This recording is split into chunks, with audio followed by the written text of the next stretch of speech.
buwan na ring mainit na issue kung sino ba talaga ang kontrobersyal at suspendidong mayor ng Bamban Tarlac na si Alice Guo. Sa mga nakalipas na buwan, parang teleseryeng sinubaybayan ng publiko ang pagdinig tungkol sa kanya sa Senado. Saan pa lang po kayo itinanganak? Your Honor, ang sinabi po sa akin sa bahay po. Saan po yung bahay ninyo? Your Honor, hindi ko na po alam. Saan po kayo nagtapos ng elementary? Homeschool po ako, Your Honor. Kasi salo po kami ng farm. Meron din po akong teacher po, Your Honor. Ang teacher ko po si Teacher Rubilin. Amelia Leal po. Biological mother ko po. Sa pagkaalam ba nyo ay Pilipino ang inyong ina? Opo, yan po ang sinabi po sa akin ng tatay ko po. Mula sa pagkakadawit sa operasyon ng Pogo sa Bamban Tarlac, ang investigasyon natuon sa iisang tao at sa tunay niyang pagkatao. Ang suspendidong mayor ng Bamban Tarlac na si Alice Leal Guo. Lumaki po ako sa farm. Tell us about your child. Ako sa farm. Basta, tell us about your child. Sa farm. Ano ba? Huwag tayong robot. Dahil kasi sa ilang impormasyong natuklasan mula sa mga nahalungkat na dokumento at sa mga hindi tumutugmang pahayag ng mayor ang mga mambabatas, may duda. So lumalim yung misteryo sa kanya. Magsalita po kayo sa Kapampangan kung kayo'y lumaki sa... Madam do- Senador, konti lang po yung alam ko po sa Kapampangan. What Chinese language do you speak? Fukien or Mandarin? I can speak Fukien po. Okay, speak in Fukien now. Guay Lao Pe, Tui Tai Liok Lai. Pero sa mga nagdaang pagdinig, sunod-sunod ang mga inilabas na ebidensya laban kay Mayor Guo. Mas ni-research pa namin hanggat lumabas yung katotohanan pala tungkol sa kanyang pagkatao. Una, ang kopya ng SIRV o ng Special Investors Resident Visa ng isang Chinese national na nagngangalang Guo Waping na dumating sa Pilipinas noong January 12, 2003. Pero ang Lin Wenye na lumalabas ni Mayor Alice Guo ay nila na nag-apply para sa Special Investors Resident Visa nung mga bata pa sina Mayor Alice Guo. Di umano si Mayor Alice Guo at si Guo Waping iisang tao. Maliban kasi sa pagkakahawig ni Guo sa litrato ni Guo Waping, tugmang-tugma rin daw ang kanilang fingerprints. We found it to be similar. No two person, even twins, will have the same fingerprints. Conclusive ito. Sa database naman ng NBI o ng National Bureau of Investigation, may lumabas na isa pang Alice Leal Guo. Kapareho ng pangalan, pati ng birthday, July 12, 1986. Pero ang Alice Leal Guo na ito, tiga Quezon City. Hindi nagmamatch ang fingerprint impression dito sa dalawa. Ibang tao ito. It's premature for us to comment considering that we have not even seen any of these documents. And i-present pa nila yan sa husgado. Ngunit ang paniniwala ng mga otoridad, panglito lang daw ang isa pang Alice Leal Guo na ito. Kaya ang NBI magbibigay ng pabuyang 50,000 pesos sa sino mang makapagtuturo sa kinaroroonan niya. Kung makita namin, ma-question namin siya why she uses the name in her application for NBI.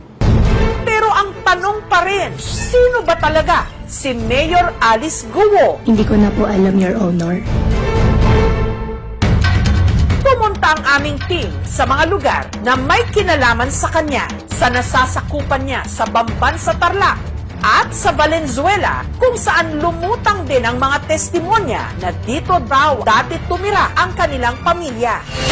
Sa aming pag-iimbestiga, may isa kaming nakilala na nagsasabing kilala niya di umano ang pamilya ng kontrobersyal na mayor at siya mismo raw ang makapagpapatunay na si Alice Guo at si Guo Waping di umano iisa. Yung nung bata pa siya, nasa 7 to 8 years old sila dumating dito. Ang tawag sa kanya, Waping. Nandito naman po tayo ngayon sa chicken farm natin. Si Mayor Guo, nagpakilalang ipinanganak at lumaki sa farm. Nag-homeschool, di umano, kasama si Teacher Rubilin at nag-alaga raw ng baboy na negosyo ng kanilang pamilya. Kalaunan, ibinunyag din niya na siya raw ay anak ng isang Chinese national na si Angelito Guo sa dati nitong Pinay na kasambahay na si Amelia Lian. Ano naman po yung trabaho ng inyong mga magulang? Yung father ko po, retired na po. And yung nanay ninyo? Hindi ko po nakasama po yung nanay ko kung lumaki pa. Noon, ano po yung trabaho ng inyong ama? Negosyante po, Your Honor. Negosyante sa hog racing din or sa pogo or sa iba pa? Hog racing po. Hindi po kami involved in any pogo operation po, Your Honor. Amelia Leal po.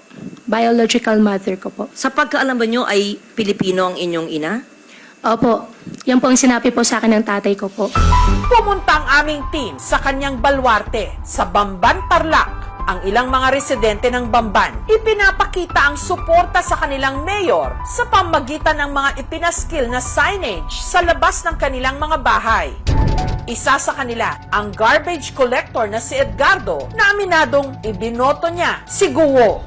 Ang sabi po nila, nakatira siya dito po sa Broadside. Ganun po ang dinig namin. Pero po siya po, hindi po namin talagang kilala. Try natin. Baka ito na yung tutulong sa Bamban na maging isang mayor na para umunlad. Taong 2022, tumakbong independent candidate sa pagka-alkalde. At tandaan niyo po, ang sinabi kong alis ko, at sa ito, naratisado. Kahit bagito sa politika, nagwagi. Maraming salamat po at mahal ko po kayo lahat. Yung mga bata po na nag-aaral na, yung mga taga-bundok, may service po sila. Ang dali lang para pwede maging mayor. Bigyan mo lang ng tulong mga tao, marami ka ng fans and supporters, di ba? Pero hindi rin lingid sa kaalaman ng mga tiga-Bamban ang magarbong pamumuhay ng suspendidong alkalde. Nagmamay-ari ng luxury cars, dump trucks, pati na ng helicopter. Pare, patch up mo na. Pag ganun. Kung anong rangya ng kanyang pamumuhay, taliwas sa ipinapakita sa kanyang vlogs. Ang pinaka-favorite ko po na ulam tuwing umaga, almusal ay tuyo. Tinanong din namin ang mga empleyado sa munisipyo. Kung sa trabaho, tutok siya. Hindi siya laging stricto. Kaya laking gulat daw ng kanyang mga nasasakupan at pinamumunuan nung nadawit ang pangalan ni Mayor sa Pogo Scam. Ang lupang pinagtayuan kasi ng Pogo Hub na Zun Yuan Technology sa compound ng Baofu Land na nasa likod lang mismo ng munisipyo nakapangalan kay Mayor Guo. Yung mga electric bills and then yung mga maintenance bills. Even yun sa land titles, may actual hand talaga siya dun sa operation ng Pogo. Hanggang nakalkal na nga ang totoong nasyonalidad ni Mayor Guo. Ayon sa kanyang birth certificate na narehistro nito lang 2005 kung kailan 19 anyos na siya, ipinanganak siya sa barangay Matatalaib sa Tarlac. Pero base sa impormasyon mula sa ilang dokumento, napag-alaman na ang pamilya ni Mayor Guo minsan nangupahan at nagtayo pa ng embroidery business sa Valenzuela City.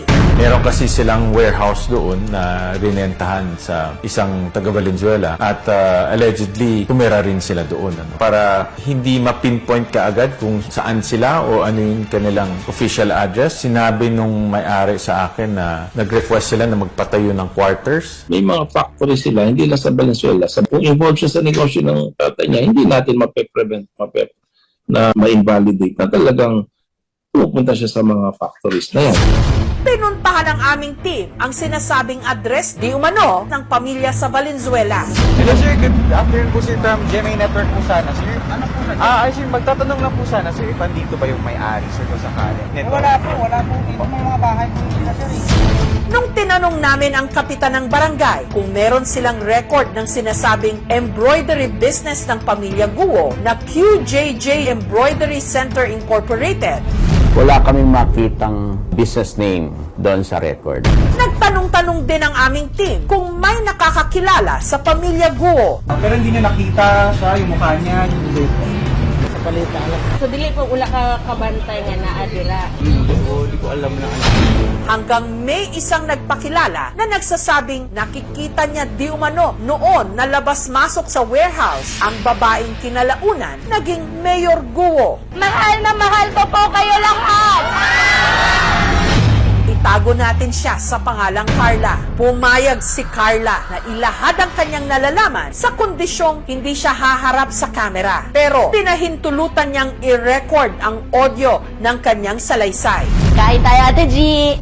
Kilalang kilala raw niya ang pamilya ni Mayor Guo dahil dati siyang nagtrabaho sa mga ito. Noong taong 2001, nagtatrabaho po ako sa embroidery ng QJJ hanggang 2013. Yung may-ari po ng tinatrabahoan ko yung QJJ ay yung papa ni Alice. Taliwas sa kwento ni Mayor Guo sa Senado, hindi raw Pilipina ang ina nito. Sa pagkaalaman nyo ay Pilipino ang inyong ina? Opo. Si Winilyn yung mama niya. Si Mrs. ay dyan sila nakatira habang nandito pa yung embroidery. Tapos yung papa nila laging wala kasi umuwi ng China yun. Si Mrs. lang yung nandito lagi. Ang batang Guo, madalas daw noong nasa warehouse. Pero di umano, iba ang tawag noon sa kanya. Yun nung bata pa siya, nasa 7 to 8 years old, sila dumating dito. Ang tawag sa kanya, Waping. Lagi naman siyang pumupunta sa Imbro, kaso nga lang hindi siya nagtatagal. Si Alice pa na uwi ng Banban Tarlac, yan siya, doon yan siya umuwi. 2 araw lang yan, sa 1 linggo pumupunta. Yung kapatid niya si Jianglong, at saka yung isa hindi ko bunso lang kasi yung palayaw eh. 3 yan sila magkakapatid. Sensation hindi tayo pwedeng mag-comment dyan hanggat hindi natin mismo narinig yan sa proper po. Lumaki po ako sa farm. 14 years old pa lang po ako.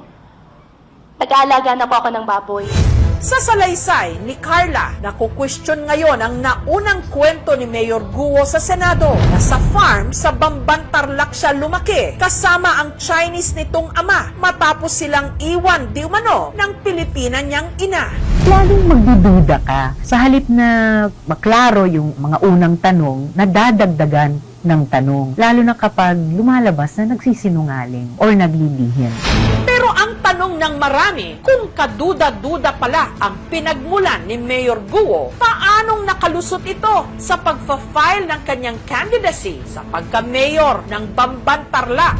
Sa kaso ni Mayor Guo, siya ay nakapagparehistro bilang botante noong April ng 2021. Nung mag-file siya, wala kahit isa ang nag-question o nag-oppose sa kanyang application para maging isang botante ng Bamban Tarlac. Kaya ito ay nag-grant na approve ng Election Registration Board ng Banban. Itong issue ng fake passports, mga dayuhan na nag-abuso sa sistema natin, matagal na nangyari yan. Baka yung case ni Alice ko ay tip of the iceberg lang baka yan. May aspeto din ito ng geopolitics dahil obviously may hidwaan ng Pilipinas at China at at the same time malaki din yung issue ng ano bang implication ng pagdagsa ng mga pogo. Pero pinakita ito na gaano kadali mag-infiltrate ng Pilipinas.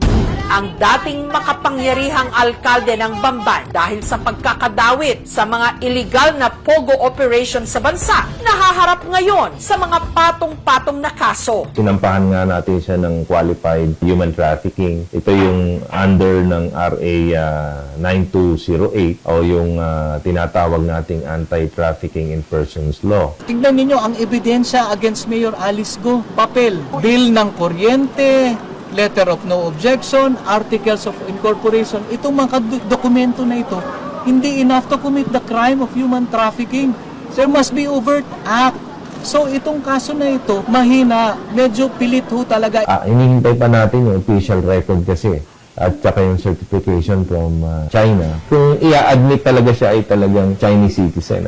Nakikipag-ugnayan na tayo sa Bureau of Immigration para malaman natin kung paano nakapasok si Go Waping dito. Yung core warranto case ay maaring magtanggal sa kanya bilang mayor. Kung ano pang mga administrative act, criminal cases ang binibuild ngayon at maaring ihain laban sa kanya. Posible siyang ma-deport. Pero bago pa siya posibleng ma-deport, kung ma-convict at ma-sentensyahan siya sa alinman sa ibang mga kaso, magsiserve pa siya ng time dito sa Pilipinas. Itong Biyernes, formal na naghain ng petisyon ang Office of the Solicitor General na kanselahin ang birth certificate ni Guo. May irregularity doon. Sabi delayed registration process. Posibleng may mga iba na gagamitin ng pag-abuso doon sa delayed registration process. Alam mo, lahat tayo gusto natin yung katotohanan. Wala naman tayo tinatago eh. Lumaki po ako sa farm. Tell us about your son. Ako sa farm. Basta, tell us about your son. Sa farm.